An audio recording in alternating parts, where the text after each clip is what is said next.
Bu qədim körpülər uzaq zamanların yadigarıdır. İndi iki sahili bir-birindən ayıran bu körpülər bir vaxt var idi ki, onları birləşdirirdi. Araz. Bu söz nə qədər əziz və kədərlidir. Hər bir xalqın bu cür sözləri vardır. Tarixin vərəqələrinə yazılmış belə sözlər ötən günlərdən xəbər verirlər. Araz, Azərbaycanı ikiyə ayıran çay, xalqın böyük bir qismini yadlar əlində qoydun.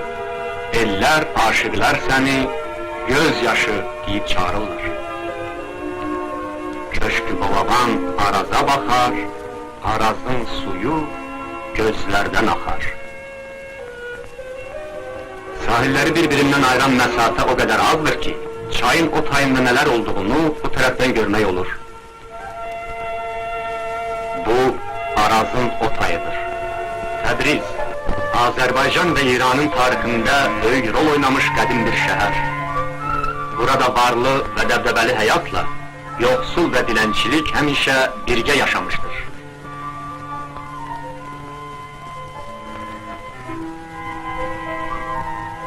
Dar küçələr, alçaq sualı damlar, palçıq divarlar, izdihamlı bazarlar Təbrizin xarici mənzərəsini təşkil edirlər.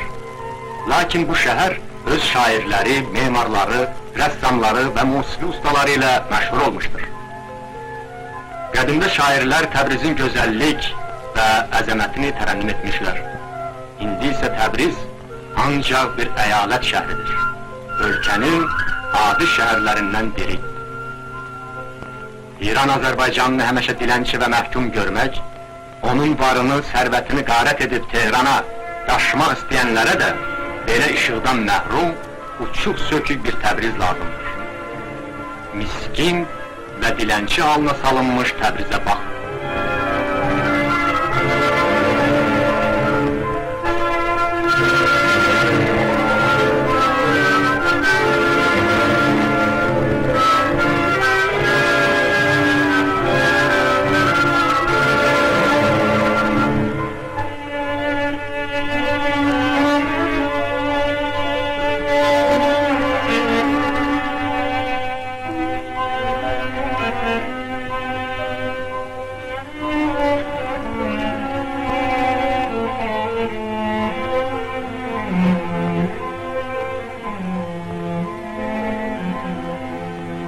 İran Azərbaycanı xalqı yaxşı bilirdi ki, azadlıq əldə etmək üçün yeganə yol amansız mübarizə və silahlı isyan yoludur.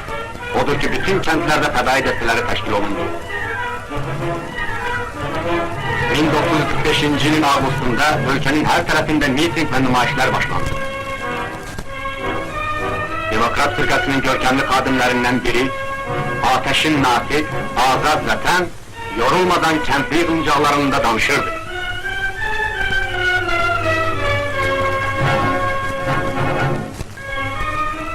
Xalq hərəkatına Demokrat Firqəsi rəhbərlik edirdi.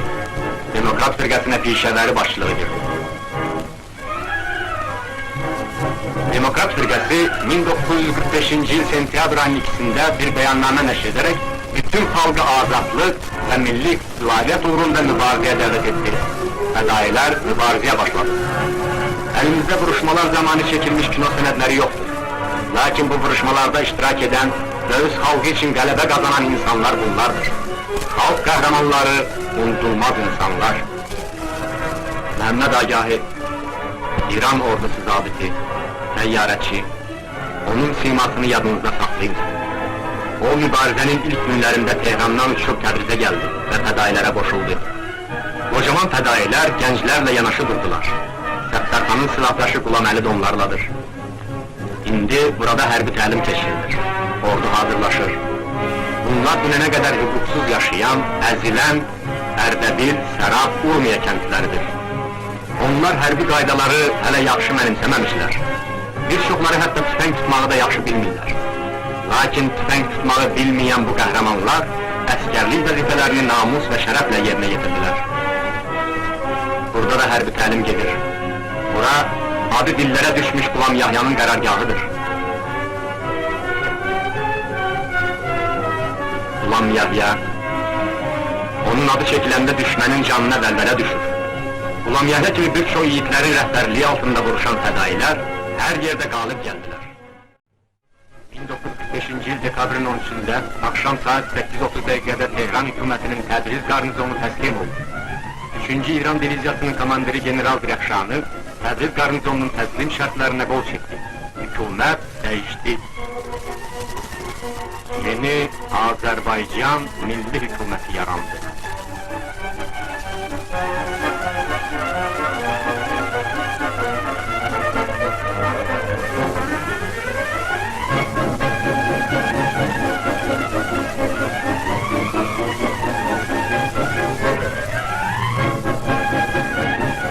İlk gündən başlayarak her yerde Fars dili doğma Azerbaycan diliyle əvəz edildi.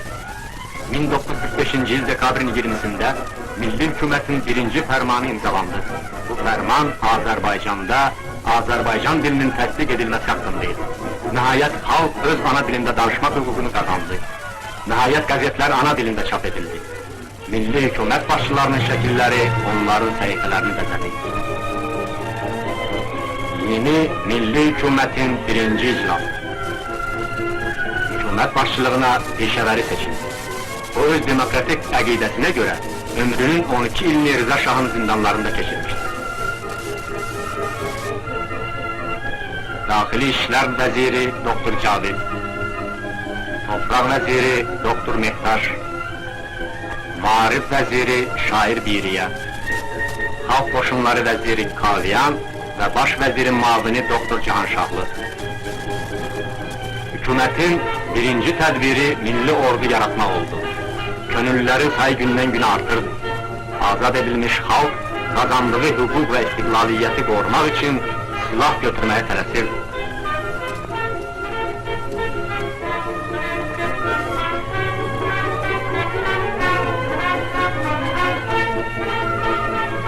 Buraya akışıb gələnlər son vuruşmalarda silah almaq hüququnu qazanmış döyüşçülərdir.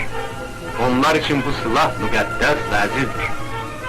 İrtica bu silahlardan xalq ilə mübarizədə istifadə etmək istəyirdi. İndi isə bu silahlar azadlığı, demokratiyanı və doğma torpağı qoruyan adamların əlindədir.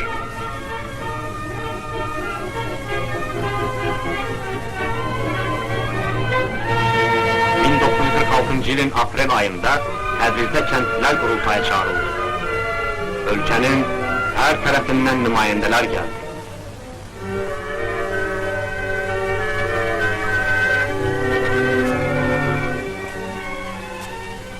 İşəvəri qurultayda belə dedi. Aziz qardaşlar, firqəmizin rəhbərliyi altında xalisə yerlərini və xalq düşmənlərinin yerlərini kəndlilərin arasında təqsim edib, onların əlinə silah verərək aldığınız torpaq və azadlıqdan müdafiə etməlisiniz dedi. İndi sizin boynunuzda böyük vəzifə durur. O aldığınız torpaqları saxlamaq və aldığınız azadlıqdan müdafiə etmək. İndi bütün İran kəndliləri, Azərbaycan kəndlilərinin aldığı torpaqdan ilham alıb, ayağa qalxmış, təkən yemişdir. Mütəceylər bu hərəkətdən qəzəblənib və o azadlığı boğmaq istəyir. İranda böyük mübarizə başlanmışdır. Azərbaycan kəndlisi bu mübarizənin pişahəngi olub, qabaqda gedəni olacaq. Yaşasın Azərbaycan kəndlisinin azadlıq yolunda apardığı mübarizə. Səfərxanın qızı da qonaqların içərisindədir. Şair Biriyə öz şeirini oxuyur. Mən deyirəm yurdumuza kəc baxanlar yox olsun, böhtan deyib adımıza şər yaxanlar yox olsun, xalqimizin igidliyi düşsün dildən dillərə, əməlləri yadigar tək qalsın ildən illərə. Mən deyirəm Azərbaycan qəhrəmanlar yurdudur, şücaətli Sattarxanlar, Ağırxanlar yurdudur, böyük Qacar şahlarını yola salmış bu diyar, onun hər bir qarşında əcdadımın haqqı var.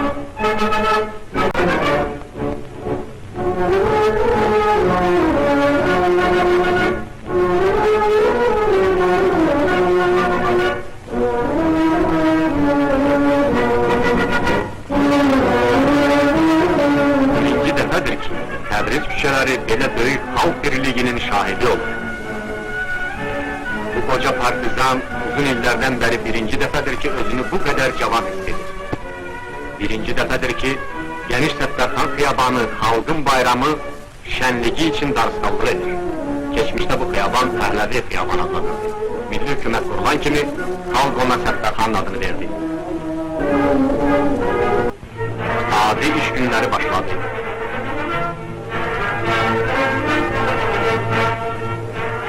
Bu günler azad olmuş xalqın çoxdan arzuladığı əmək bayramı günləri idi.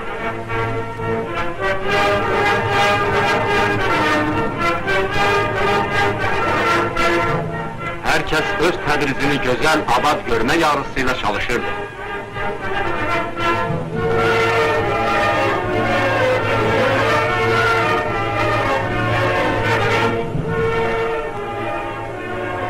Köşələrin daşla döşənməsi, xiyabanların asfalt edilmesi için bütün şehir əhalisi çalışır.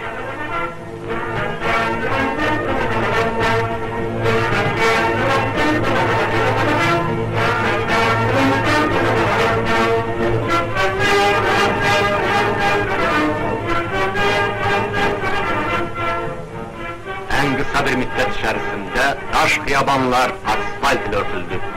Bu yollar bütün ülkenin qədəm qoyduğu ve süratle ilerlediği yeni yolun rəmzidir.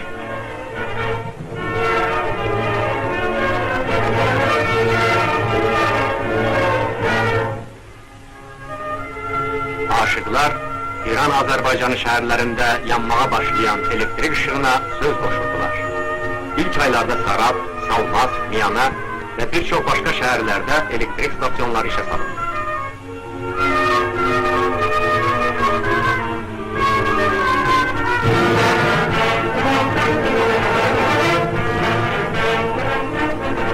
Təşminə mağaz fabrikası işləmirdi. Təbrizdən qaçan sahibkarlar onu dağıtmışdılar.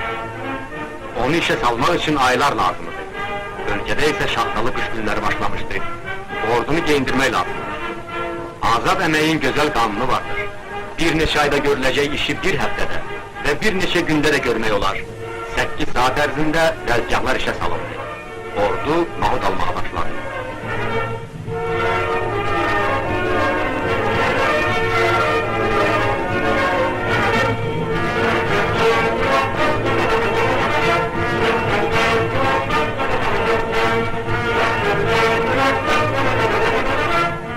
Vətənpərvər kadınlar toxucu fabrikasında işlemeye gelmişler. Bunların bəziləri hələ çadıralarını atmamışlar.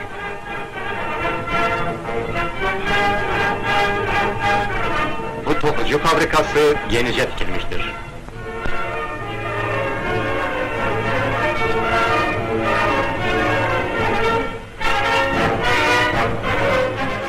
Bu il içerisinde baş veren bütün hadiseler, görülen bütün işler, halkın hayatında tam bir yenilik idi. Bunların 8 ay içerisinde edildiğini düşünürken, insan inanmak istemiyor. Yeni xəstəxanalar açılmıştı. İlk defeydi ki, xəstəxana xalq nümayəndələrini, bu sade insanları kabul edir ve onlara şəfqət gösterirdi. İlk növbədə yaralı döyüşçülere, qəhrəman fədailərə xidmət edilir. Azərbaycanlı kadın öz ana dilinde təhsil almak için ilk dəfədir ki, məktəbə gelmiştir. Geçmişte o, bunu ağlına bile getirebilmezdi. Ana dilinde yazmak, okumak, bu halkın arzusuydu.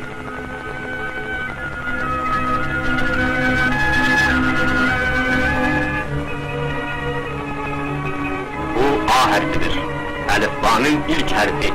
Halkın en aziz, en kıymetli hesap ettiği 3 güzel söz bu harfle başlanır. Azadlık, ana, Azerbaycan.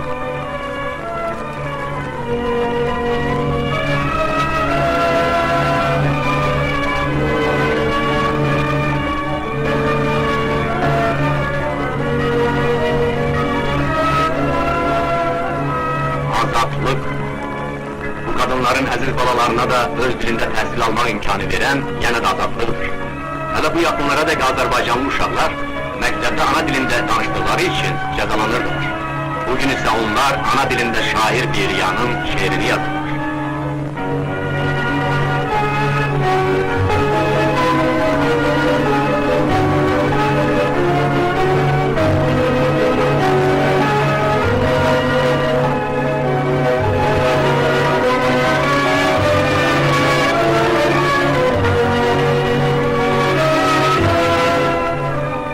gün bir mühim yenilik getirdi. 1946 yıl iyun ayının 12'sinde Təbrizdə birinci tarih okulunun açıldı. Birinci rektör burada ilk talebeleriyle görüştü.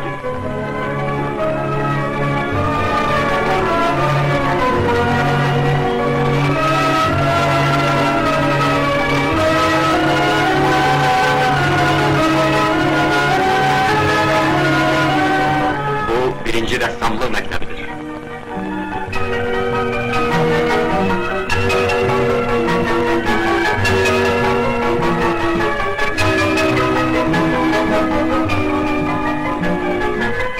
Bunlar İran-Azerbaycanı yazıçılarının ilk dəfə Azərbaycan dilində çap edilmiş əsərləri və dərs kitablarıdır. 1946 yılın fevral ayında Tehranda hükümet değişildi.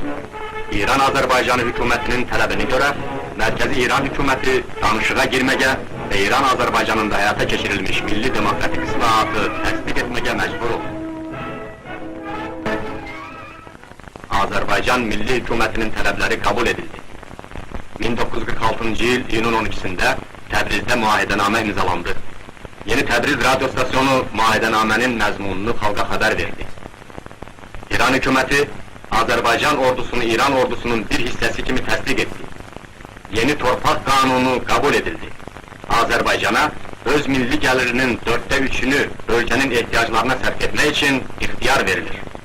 İbtidai tədrisin ana dilində aparılması hüququ təsdiq edildi. Nihayət, İran Azerbaycan'ında yeni əncümənlərin təşkili kabul edildi. 1946 yıl Ağustos ayının 5'inde Təbrizdə Səttarxan xiyabanında Bağırxanın abidəsi qoyuldu. İşəvəri həmən gün mitingdə nitq söylədi. O bugün hükümet başçısı kimi değil, Azerbaycan Demokrat Firqəsinin rəhbəri kimi danışırdı. Çünkü müahidənaməyə göre Azerbaycan hükümetinin ixtiyarı valiyə verilmiştir. İşəvəri öz ateşin nitqində halkı sayılığa dəvət edirdi. O deyirdi ki, irtica baş kaldırır, azadlığı təhdid edir. İran hükümetiyle bağlanmış müahidənamədən çok geçmemiştir. Lakin pişəvərinin sözlerinde həyəcan ve xəbərdarlıq hiss olunur. Halk irticanın gücləndiğini bilirdi. Lakin hiç kes hıyanet olacağına inanmadı. Hiç kes inanmak istemirdi ki, Tehran müahidənaməni haincəsinə pozacaqdır. 1946 yıl dekabr ayında bu kişilerde kan töküleceğine, İran ordusunun halkı kıracağına hiç kes inanmak istemirdi. Müahidənamə bozuldu, halka divan tutuldu, hıyanet ve fitnekarlık ülkeye bedem koydu. Təbrizin simasını yenə də kədər və qəm bulutları bürüdü. Zindanlar yenə də doldu, məhbusların ahızarı ölkəni bürüdü. Yenə də İran ve Azerbaycan xalqlarının saadəti için çarpışan qəhrəmanlar zindanlara atıldı. Məclisin sədri şəbisləri ve eyalet valisi Dr. Cavid həbsə salındılar. Məhəmməd Agahını hatırlayırsınız? Bu adamın vücudunda ne kadar enerji ve kuvvet vardı. O artık yoktur. O güllelənmiştir. General Kebiri asıldı. Prokuror İbrahim Firudun öldürüldü. O ölümü qəhrəmanlıqla kabul etti. Düşmanlar onu astılar. Möhtərəm ve fəziliyyət sahibi Qazi Məmməd artık yoktur. O zamin götürüldü ve dağa çekildi. Kürdistan koşunlarının başçısı General Mehmet Sinxan məhv edildi. Onu da astılar. Ateşin natık ve güzel insan Azad Vətən de asıldı. Ve birçok başkaları da asıldı, öldürüldü, məhv edildi. Hıyanet ve fitne alemi bürüyür, halkın yurduna, yuvasına od vurulup yandırılır. Her yerde ölüm, her yerde kan.